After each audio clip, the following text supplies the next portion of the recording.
using affirmations to affirm something, to affirm it makes it solid, right? And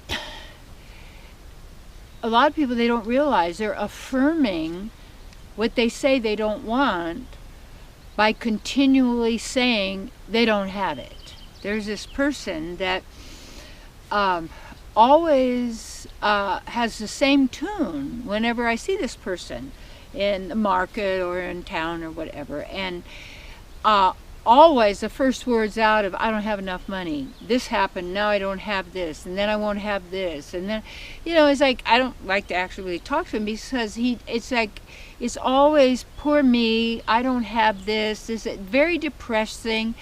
And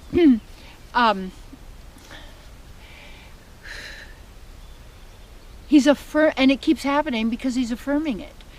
And we think, well, I'm being realistic, I'm telling the truth. One of the keys is really important. Don't be sharing your problems with others. Don't be telling everybody what your so-called problem is, because then what you're doing is getting agreement.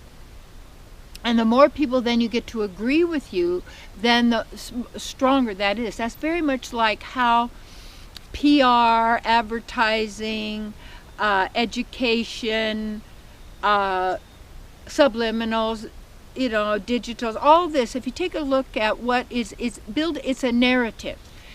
There are all these narratives. That means narration, stories. And they're stories. And there's a part like of our subconscious, I guess, if we want to divide these parts, but we really aren't divided, but this is saying, doesn't know the difference between real or pretend. You know the difference, and I know the difference, and we feel it because we know it's real, we know it's not. We know it's truth, we know it's a lie. And yet we've been taught to deny that. Oh, you're crazy, you don't. So, but also then we get into the mind, and then we get all of the really misery-causing stuff of relationship. Like I really never knew misery until I got married, and it was like not his fault, my fault. It's just we're just ignorant, And then the battle and the jealousy, and you don't love me, and who do you love? And what is it? What is it? What does that mean? I mean, all of this kind of stuff. And then we give all of our energy to all of the pain and the suffering, the lack, the loss, what we don't have.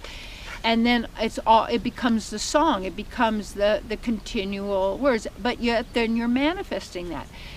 And so this is a key about affirmation.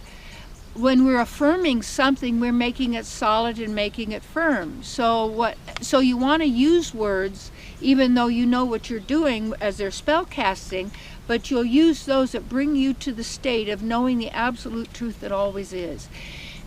And when you're there, you see, you don't even need to affirm, because you already know.